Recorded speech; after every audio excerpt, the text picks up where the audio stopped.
Welcome to the Be Here Now Network Guest Podcast.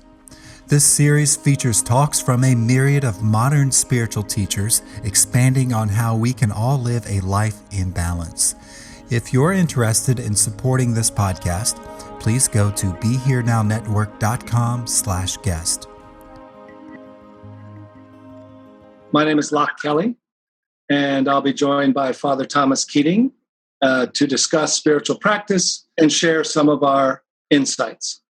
I am a meditation teacher, psychotherapist, and author of a recent book called Shift into Freedom on a particular method of spiritual practice that I've found helpful.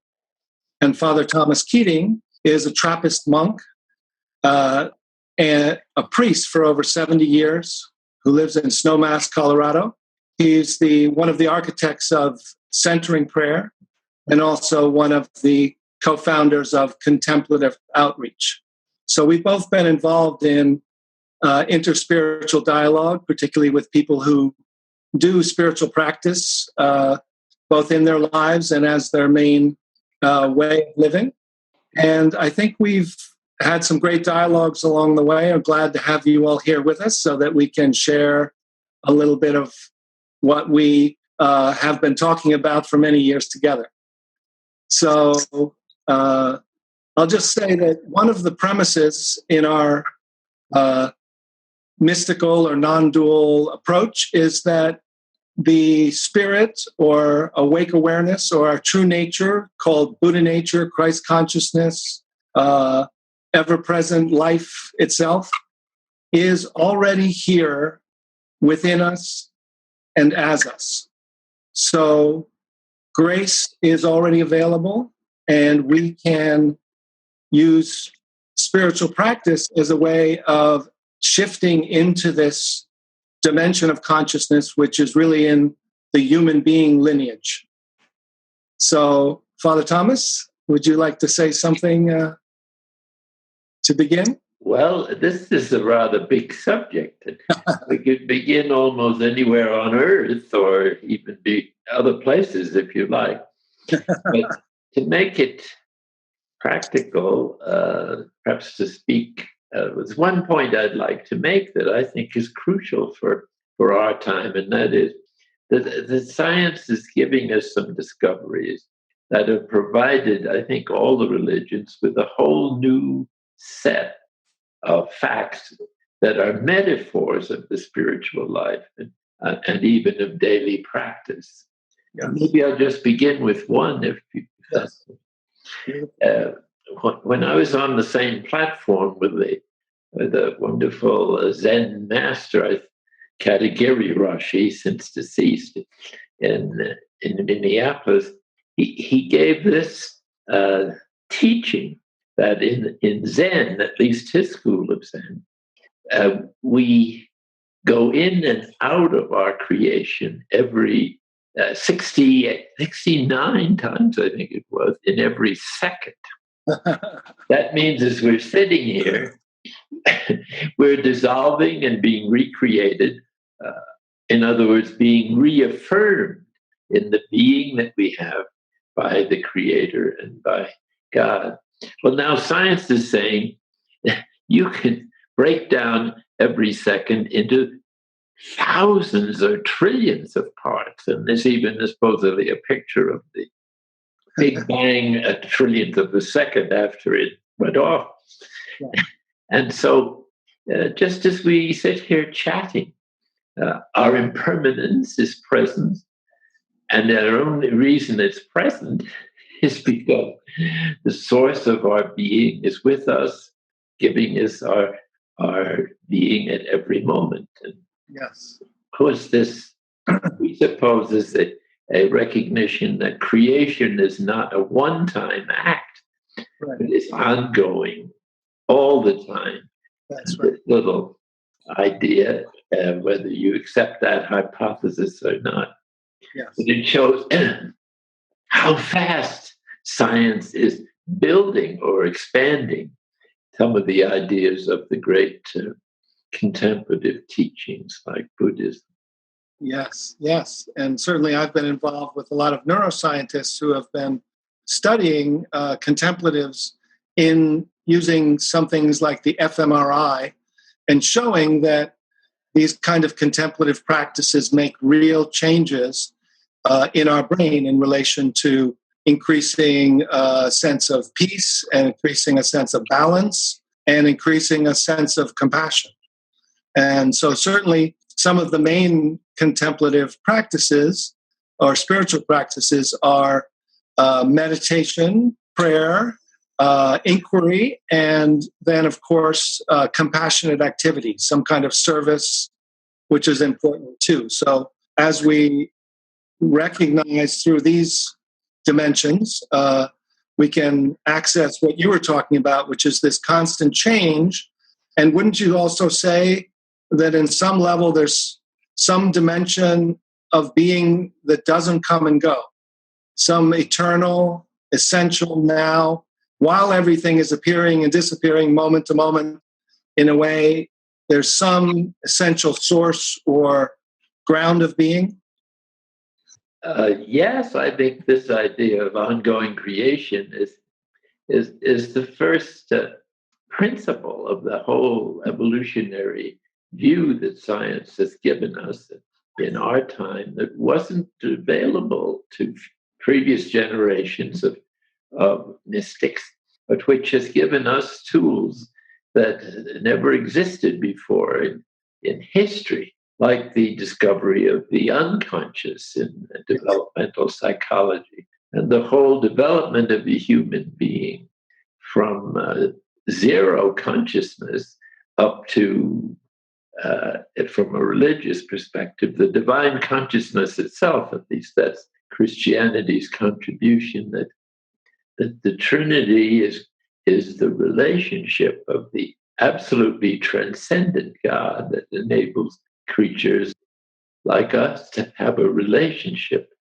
with God and to be transformed ultimately into his divine nature, insofar as that's possible for a human being.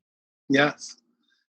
Yeah, beautiful. So that's very similar to the non-dual traditions as well, is that it's both the eternal or the infinite is appearing as the finite, that it's not just a transcendent escape from human life, but it's a discovery of a larger, subtler, more vast, both higher, deeper, wider dimension of consciousness that is both greater than ourselves and is essentially who we are at our deepest core.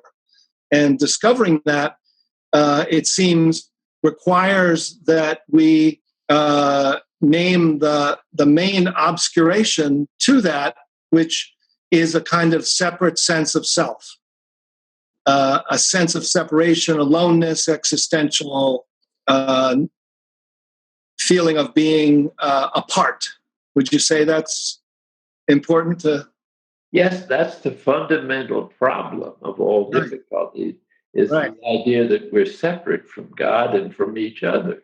Heal those two things and I think we would find peace in ourselves and in other people, in our relationship. Right now, the world is in a place of incredible ignorance compared to the truths that the mystical life has been trying to share over the centuries.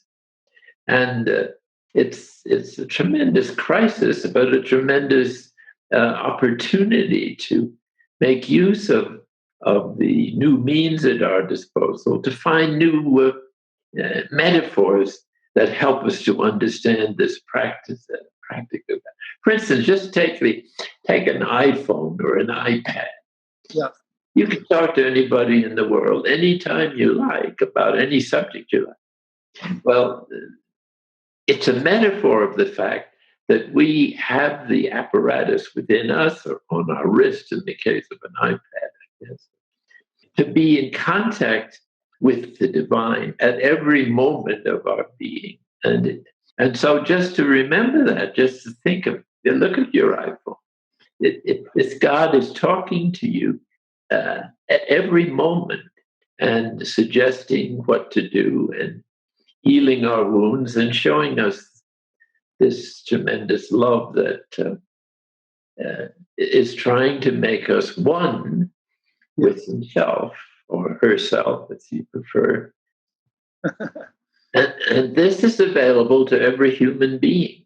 Yes. But as you said, we start out with the idea that we're separate.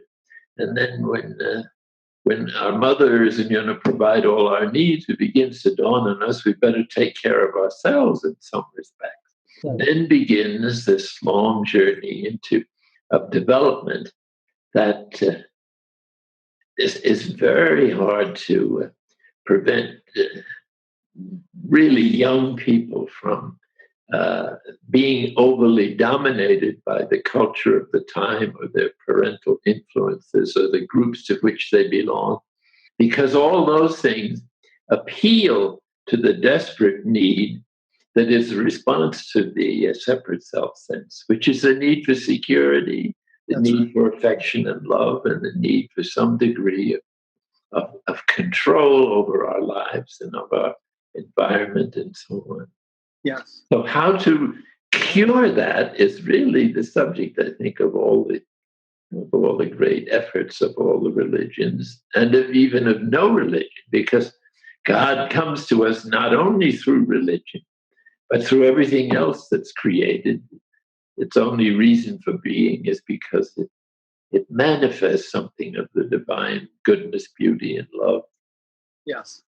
But how to become aware, not just through our thoughts, right, but through experience, that this union is really happening, that it's growing, it's deepening, and that if we function on the level of consciousness that we have, evolution itself, without any effort on our part, is going to take us further and allow God to become more God in us.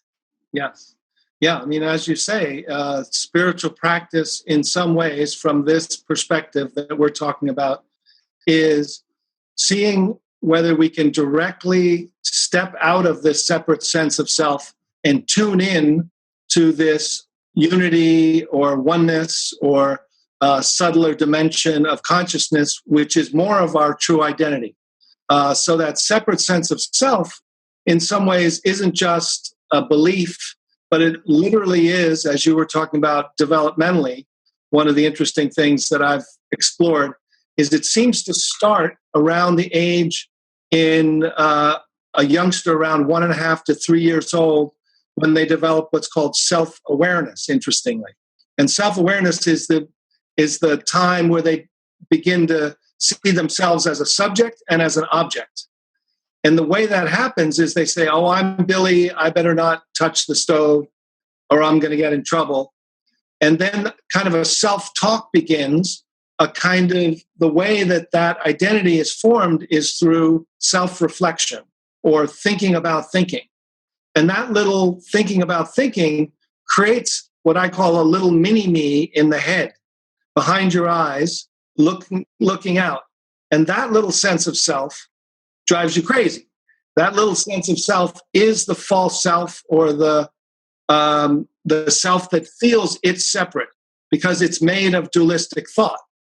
And when that pattern of thought, that constellation of consciousness relaxes for a moment, what is revealed often through spiritual practice is that we already are feeling unity and oneness and interconnectedness and a sense of well-being, because that little perpetual dissatisfaction, which is what in Buddhism they call suffering, perpetual dissatisfaction, dukkha, and that suffering is really of this little mini-me, this little pattern of self-referencing that gives us a self-sense. And in fact, those at home could even try this simple inquiry at this time, which is, if that little pattern is just trying to solve a problem continuously, it's just trying to solve the problem of identity, it's kind of taken on the body's craving for finding satisfaction and protection, but there's nothing for it to eat. and there's nothing that can threaten it because it's only a thought-made entity. It feels like it's an entity, but it's a thought-made pattern. So if you just ask yourself now, what's here now if there's no problem to solve? You described very well what I like to call the self-made or the homemade self. Yes, It doesn't exist in reality. It's our idea of who we are. That's right. So one of the great questions today, I think, for practice is, well, what is self? Right. This is a source of great discussion, as you know, in theological and psychological and spiritual and now neuroscientific circles. There's been many discussions about that. So if we're not our homemade self, who the heck are we? Yeah, that's a question ordinary people almost certainly have. Yes. And if they would just keep quiet or learn to have a quiet period in their life, it allows some of that false self material to sort of quiet down. And this is why silence has such a primary place in every meditation practice that I know of. It's not an absolute silence, but it's time or space that is most conducive to allowing it to happen, in which one can do nothing except be and grateful for being alive and open to whatever the present moment brings. Yes. Yeah, that's beautiful. The that gap in the moment, someone said, I thought with great insight. The present moment is God with all the circumstances. It's God is no place else except now. And so we better be there. And the more we can stay in that now, the more God can reveal himself to us and share our lives and teach us how to do everything. And in my young years, I only think of living with one purpose in mind, how to give God a chance to take over my life with the experience of one more day. Yes. Now I think of half a day. Pretty soon I'll be thinking of a couple of hours. But we might as well start early, no matter what age we are, right? Just start with one moment at a time. I'm glad you mentioned that point, because there's no adequate education to teach these fundamentals of the self, homemade self, the false self. That's right. In a language that youngsters can understand it. They need to hear this as soon as possible. It would save them so much trouble if they realize that their thoughts are not really themselves, but they have thoughts, they have feelings, they have sensations, but these are not who we really are. That's right. But yes, I see that among the millennials, the younger people, is they're so fast, such fast thinkers, and they really create a sense of self and achievement and doing and multitasking very quickly in their minds, and they haven't been presented an alternative. They have music and they have friendship, but just like the rest of us, I think one of the keys is to discover the alternative to thought-based knowing, that through silence or through inquiry, the discovery is that there is an intelligence or an awake alertness that is non-conceptual and yet fully awake and aware. It's almost like, if you know, like our parasympathetic nervous system, like our breath is happening by itself. And in some ways, there's a kind of awareness that's essential awareness that's happening by itself, that doesn't need thought to know, that could use thought if it needed to. But that is the place that I find that's most helpful for people to discover, because that's not on the map of psychology or philosophy. Well, would you say it's on the map of traditional meditation in the sense of contemplative meditation? I think it is. I think so, yeah. Yeah, I think it's on in different languages. I think in, it's kind of seeing through the eye of the heart. So maybe oculus cordis of. Yes, you have some great material on putting the mind in the heart. Yes, and I think you even add that the grace that sustains us and all our various faculties is being poured into us at every moment. That's right. We accept it if we let it happen. Yes, that's right. And there's a connection. Make it happen. I don't think you can make it happen, but you can consent to it happening. Yes, as consent to it has this dimension. It used to be called the spirit or the spiritual side of humanity. And of course, science was not comfortable with that idea in earlier periods of its development. That's right. But now I think science realizes that even a mystical experience that you can't prove by facts is still a part of the necessary data for science if it's going to fully respond to reality.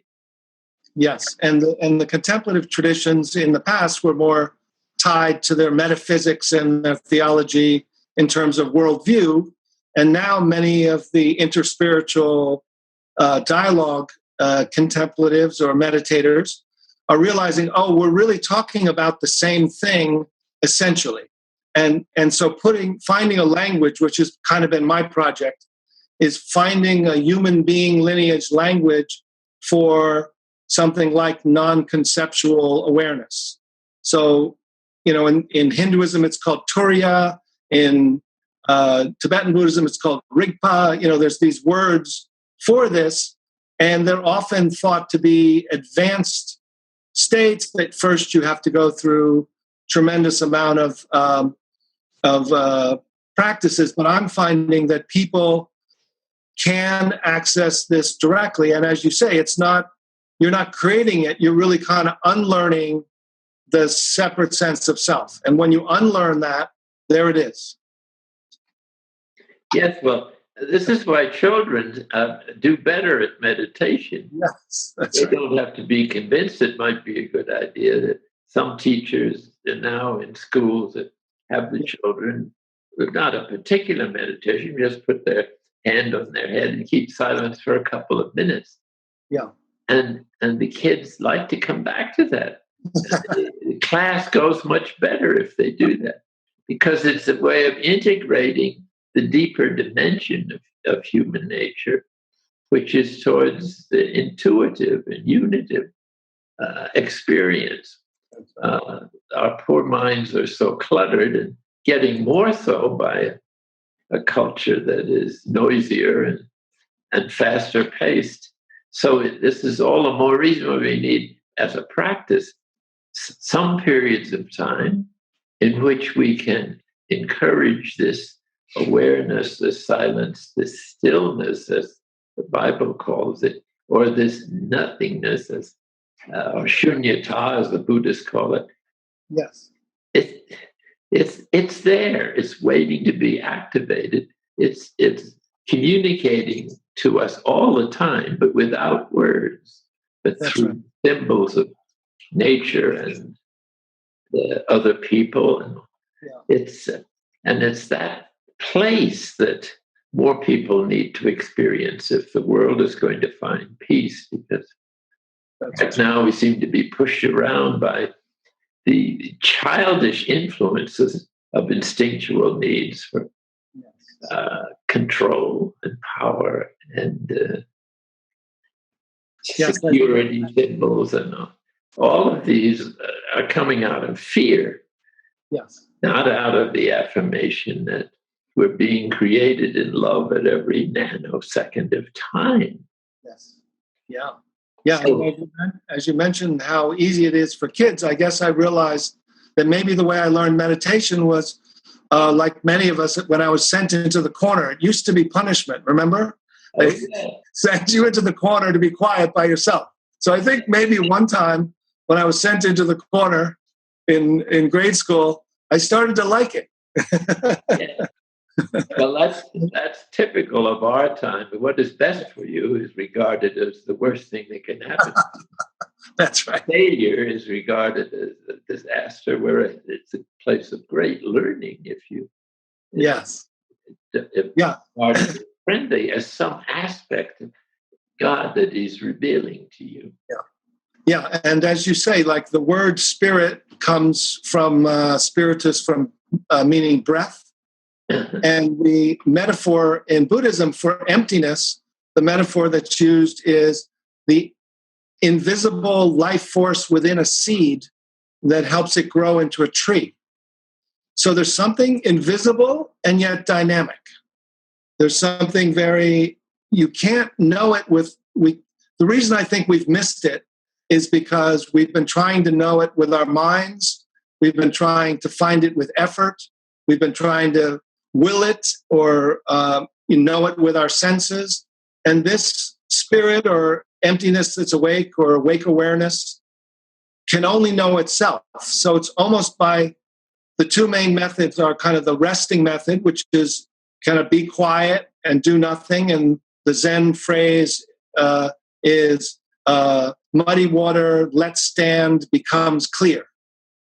And then the inquiry method, which I do a lot, which is to actually unhook awareness from thought and have it open to space, and then be aware of spacious awareness, and then realize that you're aware from spacious awareness, and then that awareness is embodied and open-hearted and interconnected with everyone and everything. So shifting from head to heart, literally dropping awareness out of its identification with the thinker and letting it know your jaw from within, letting it know your throat, coming into this heart, mind, and then opening to space and including everything, that you start to shift intentionally, using awareness itself to know itself and then return. And so those inquiry and resting, looking and resting methods seem to be two of the main direct paths. And then prayer and service are the other two, yeah? Now, I hear that the simple version is prayer is talking to God and meditation is listening. What do you think about that? Yes, listening is so important. Yeah. In all the scriptures, it seems to me, in all the traditions. Yes. And it's interesting that in Jesus' life, God the Father recommended that twice, once at his baptism and once on the Mount of Transfiguration, and said to those who were present, "This is my beloved Son. Listen to him." It didn't say talk to him or anything else. Yes. Because listening, what are you doing when you're listening? Nothing, except being totally present with what is being present and receptive, right? Yeah. I mean, one interesting thing that might be useful and interesting to people listening is that in our discovery in science, thinking, if I ask somebody, how do you experience thinking? They tend to describe it almost like a CNN crawl, like words, like they're reading words going across. And so if meditation instruction is watch your thoughts, it almost seems like people try to see them. But really, most of thinking, what's called the continuous thinking during the day, is inner hearing, inner talk. The thoughts, sometimes they're visual, but the majority of thinking is experienced as inner talk or inner hearing. So in some ways, if you just listen to silence, and then from that silence, listen to thinking and welcome it, you can go right into a sense of presence. Yes, well, that's what we're trying to do. But put it into context now. That's right. Useful too, and that is that from the evolutionary point of view, the humans are coming out of the Big Bang, and our makeup has been repeated or invented or created for billions of years until we've reached a point in biological evolution where we've come to a new creature who has the capacity to think and reflect and respond, be self-conscious, and hence to have abstract ideas like compassion and mercy and so on. But this is called rational consciousness. So the historians even say when that really began in a big way, say maybe from 800 to 200 BC, that the rational life expanded greatly, and that's when most of the, or at least many of the great religions and literature were produced sometime in that period. So it was called an axial period by anthropologists recently. And so the question is, are we on the edge of another axial period to move from rational consciousness to a higher one? Because we've now discovered that rational consciousness, as you just described it, has limitations. That's right. And so thinking is not the whole of reality, but is a useful part of our life on this earth. But that human beings are now in that most difficult stage in the whole evolutionary process, where they're coming from the instinctual domination of our ancestors into a reflective consciousness that leads us ultimately to divine consciousness. So we can't bring about divine consciousness, and we can't go back to the irresponsibility of beast.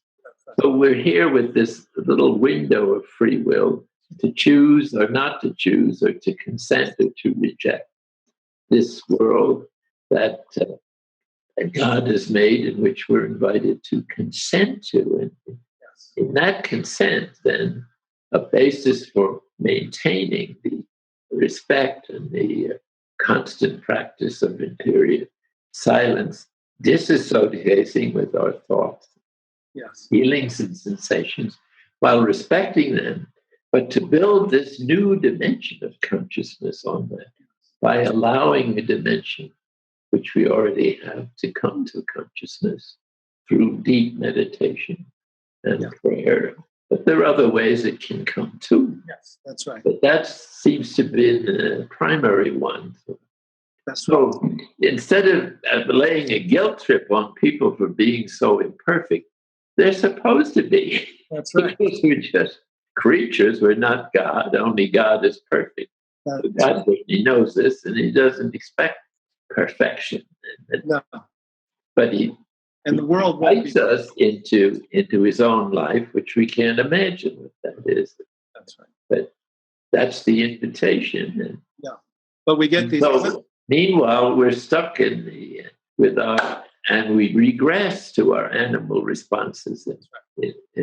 Violence is really a regression instead of an effort to negotiate and collaborate and love each other, and so as to move to this higher stage of consciousness as a society, and not just as it's been mostly in the past, individuals. That's right. Yes, I agree. I think we may be on the cusp of an axial age, and certainly, at least developmentally, it's possible. So my premise, from having spent most of my time investigating, like you, both contemplative traditions and psychology and science, and kind of really honestly looking with a scientific eye, which just means what's true, what's working, what's real, what's happening. What I've discovered is that what I think is that awakening is the next natural potential stage of human development. So awakening from, as you say, from a rational, thought-based way of knowing to a trans-rational, which doesn't mean regressive. It doesn't mean putting intellectualism down or intellectual thinking down. It means returning thinking to its natural place as one of the functions of a human being, and taking identity out of ego function and letting the ego function. So when we awaken, we don't get rid of our personalities. We don't get rid of our imperfect human nature. We actually discover this post-rational, non-conceptual awareness that is embodied and then open-hearted. And that embodied, interconnected dimension becomes the ground of our being. And that ground of being is literally this far away. It doesn't take a lot of time to develop. What takes time is kind of unlearning or breaking the old habit of selfing, of creating a self over and over. And when we use these methods of inquiry, we can awaken to be more coming from not an ego-centered or self-centered, but from this dimension of our being that naturally has qualities of love and connection, and it wants to do service, and it's not judgmental. Just when you shift into this through small glimpses, at least, it's revealed to be already available to us. Yes, you can't control it, though. You can't control it. And be open to it. But it has a life of its own that's greater than our rational consciousness. Handle and so. But we can reduce the obstacles, as you said. Yes. Yeah. And that is what a conversion really is to think of what our motive is for living. And then you can kind of get on board. Our faults and turn to the higher power that created us. Certainly we didn't create ourselves. No. And you have this balance between recognizing our weakness and at the same time our almost infinite capacity through God's love for us to reach the fullness of the human potential, I guess you'd call it. Yes. Which is to become God too, as far as that's possible for a human being. Yes. Yeah, I think that paradox you mentioned is interesting about intention and non-intention. In some ways, spiritual practice is intentionally at least deconstructing or letting go or putting ourselves in the way of grace. But then it requires a surrender. So at some point, any initial intentional practice has to lead to a point of surrendering, it seems. And then the surrender, then we are met, hopefully, at times by grace, by divine presence, or we discover that's always been here. And then the possibility is kind of dancing with that or surfing the silence so that there's kind of an ability then to not go back and create this separate sense of self, but kind of letting God, steer, but we're starting to row a little bit. We're starting to act from this awake consciousness, which we're not controlling, we're not creating, but we're being buoyed up by it. We're being kind of, riding it down the river. Yes. Does that sound about? Very good. And it's so close, as you said. Yes. We think it's far away because we don't sense it or feel it or think it or touch it.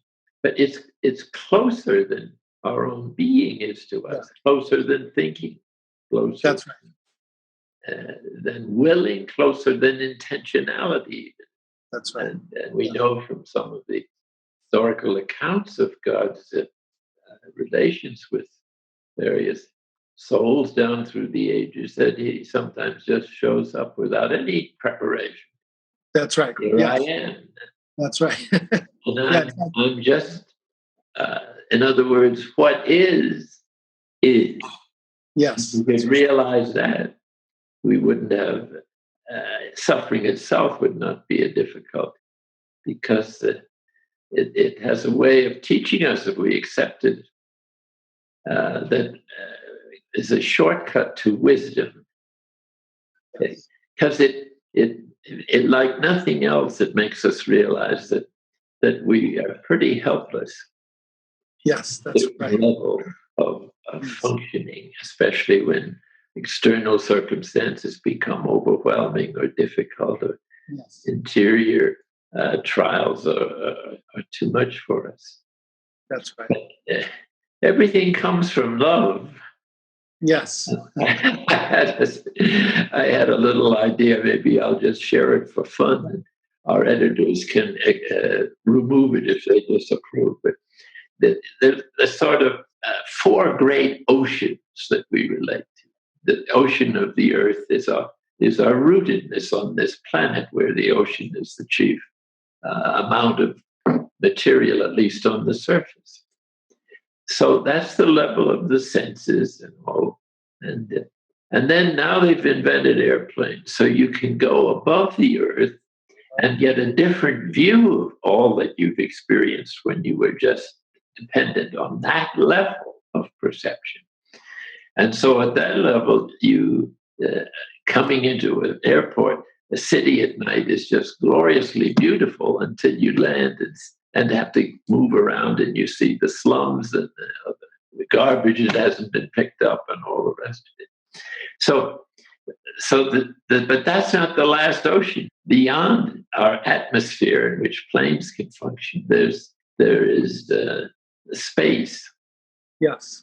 And that it has no limitation as far as we can see. Right.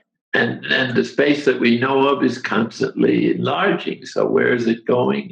It's going in just infinitely, or whatever it is. There's no limit. And yes. So the sense of spaciousness comes in there. Yes. And you can look back at the earth and see how beautiful it is without seeing any of its messiness and so on. It's a spectacular sight. And finally, the ultimate ocean, it seems to me, is infinite love that then returns to the stages it's been through and shares that insight on all the other levels and transform them by giving them the ultimate gift that we share, that God has given us. So you have to go through the stages. It's another one of those ladders or stage. And developmental psychology has done a wonderful job in explaining the human development. And we're at a stage now where enough rational consciousness manifested in technology has come to, makes us think we've come to the end of rational consciousness as the goal. Yeah. Developmental psychology says that, why should we stop evolving? Right. And the focus now is on especially the evolution of rational consciousness into the intuitive and unitive levels, such as you encounter in the kind of practices that you suggested a few moments ago. Yeah. Well, may I dialogue? Let me suggest building on your metaphor by turning it into a glimpse practice. So if people can just begin by feeling that they're the center of the world and they're on the earth, and then just open your awareness, just shift out to the space in the room, and then continue to open, to be interested and to be aware of space above your house and above as if you were in a plane. Yeah. And then one more time, surrender any sense of self to the infinite universe. And so now just let go and open until you begin to feel that your awareness has surrendered in any sense of doing or efforting, and you've discovered a universe that's aware of itself by itself. Yeah. And from that infinite nature, feel as if that awareness is free and transcendent, and then notice, just as you're aware of infinite space, that infinite space is within every cell of your body and in every cell of everyone and everything. So there's the awareness is filled with a kind of loving presence. So there's an infinite and a finite, that universe is within you, it's supporting you, and there's a sense of landing home, of being both everywhere, nowhere, and here, and interconnected with everyone from this kind of open-hearted, loving presence, which includes the heart as big as the universe. Yes, thank you for enlarging. That was good. We're playing. Love is the final word on everything, but it's not sentimental. It's surrender. Surrender. And there's one further step, you might say, beyond surrender, and that's to be surrendered. Okay. Something that life and other people provide us with. Yes. Surrender can still be an ego trip of some sort. That's right. Yes, I am surrendered. Is to have everything taken away, and this is the great gift of dying. So let's talk about this. Yeah. Without doing anything but accepting it, everything goes. It's taken away little by little if you have a gradual dying process. Yes. So that's why it has to happen to everybody, because it's the peak of human existence and the transition from, without losing any of the values of the lower states of consciousness and sense life, opens to this, as you put it, this boundless awareness that is not us exactly, but is the manifestation in us, in our uniqueness of everything that exists or ever will exist. So in that sense, we're sort of, at least psychologically, like God, if not ontologically. Yeah. And as it's recommended in many transformation, don't we, in the Christian tradition? Yes. But the other religions have words for it too that are very helpful. Yeah. So we're at a stage where dialogue is replacing missionary activity. So it's not my particular belief system, but what is the basis of everybody's belief system, and where is it going ultimately? Yes. It's going into the ocean of love. Yes. Yes. And this love, this, as it's recommended, dying before you die is this surrender, being surrendered completely, because I think the resistance to this axial age, to this kind of willingness to go and to awaken, is the fear of our separate sense of self, that it will die, but it's not us, so it's not going to die. That surrendering is losing nothing and gaining everything. It's only losing the current sense of being in control. That feels like it's who we are, and it feels like we're going to lose our personhood, but actually you become, the goal of really spiritual practice is to become fully human, right? As Teilhard de Chardin said, we're not human beings trying to be spiritual, we're spiritual beings learning how to be human. Yes, it works both ways, that's for sure. Well, this is what's so fascinating about God. He's everything at once. So yes. You just say one thing about God without it becoming misleading, unless you say the opposite. And I think that's the reason you find so many contradictions in Scripture, because that's right. It was talking to different levels of perspective, to those in the ocean of this world or the ocean of space and the ocean, and try to bring them to the ocean of love, which is total unification. And certainly this is what Jesus prayed for at the Last Supper, that all people might be one, even as we are one, which is infinite oneness. I don't think you can do much better than that. No, you recognize that everything is included. An interesting neuroscience study that they did with a group of Tibetan Buddhist longtime meditators who were doing compassion meditation. And they looked at their brain, and the areas for joy were lighting up, and the areas for peace, and the areas for balance. And then they noticed one little tiny area right in the top of the head. And they said, well, that's interesting. We didn't expect that.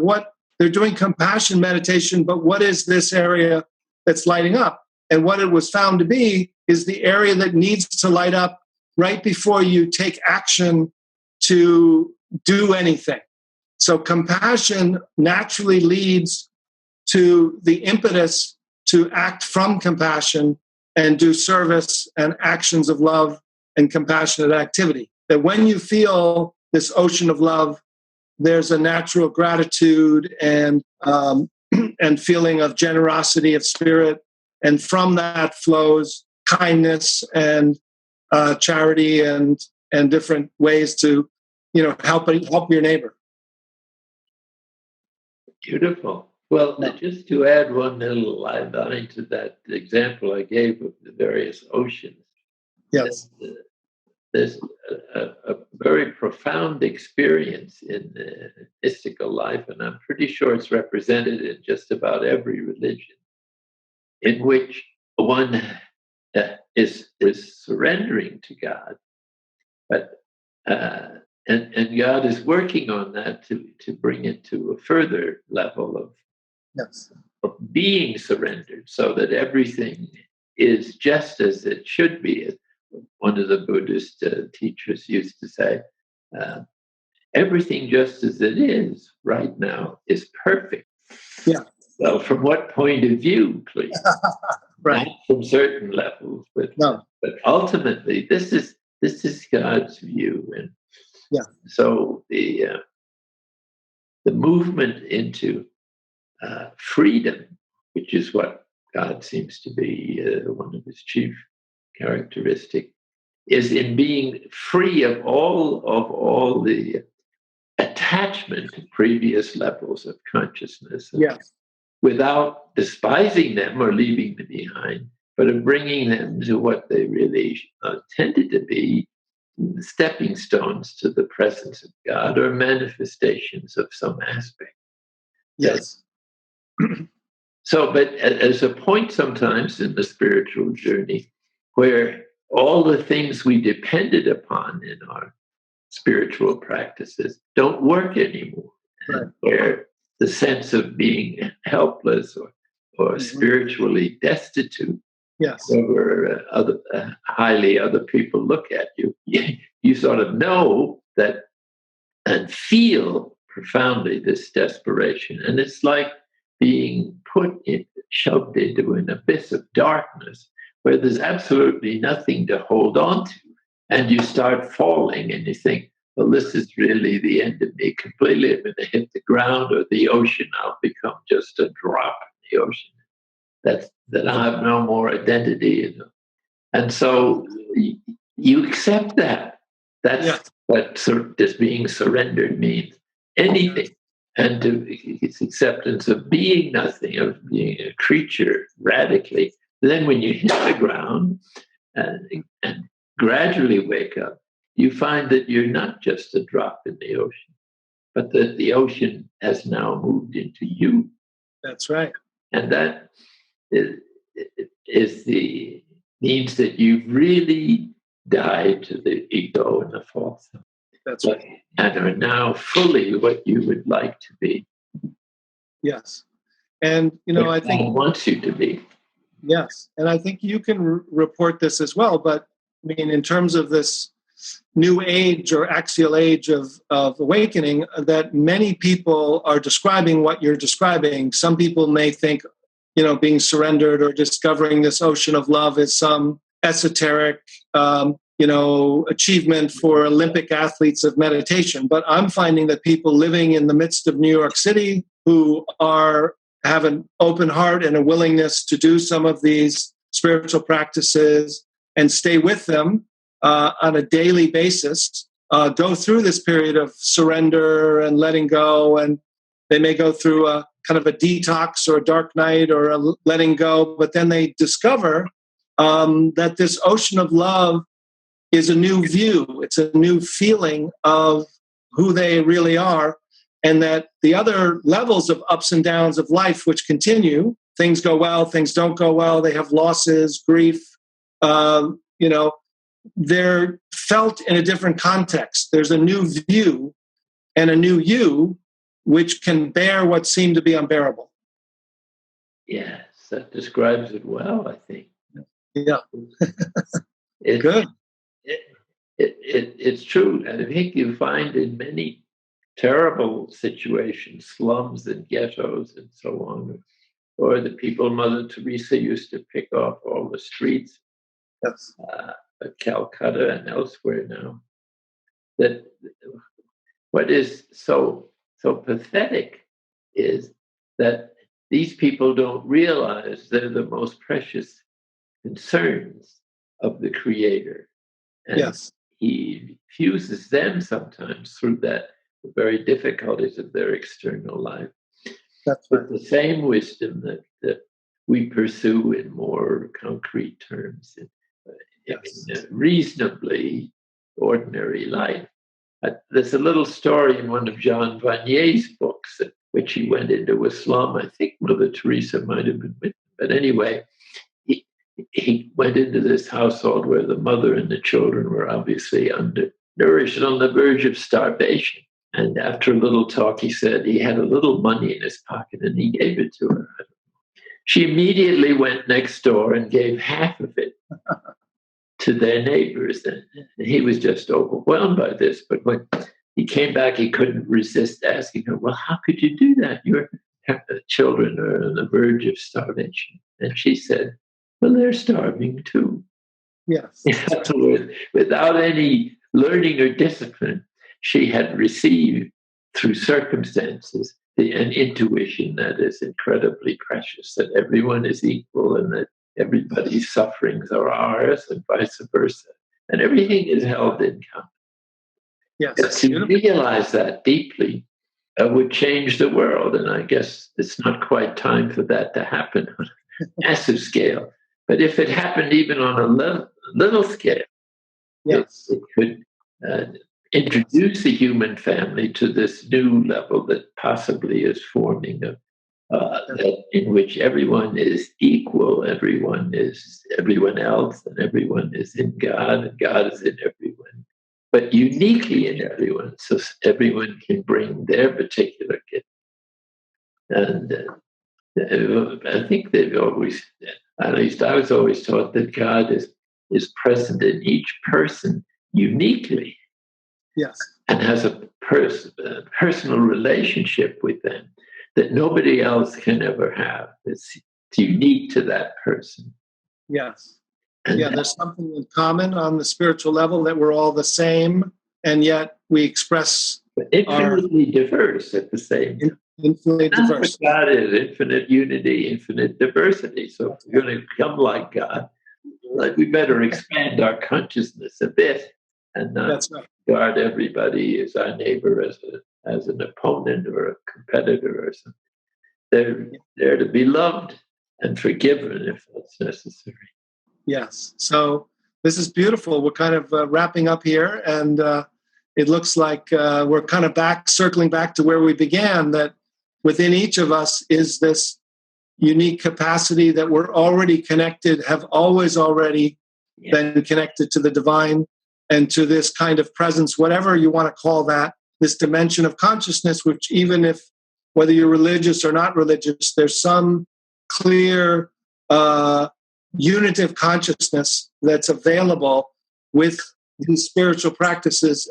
And then when you discover this, it leads to a natural compassion and activity, which we all need in this world today. So it's not about escaping reality, but it's actually learning how to be fully human by discovering the most subtle, higher dimensions of consciousness, which are deeper, wider, and interconnected to all of us.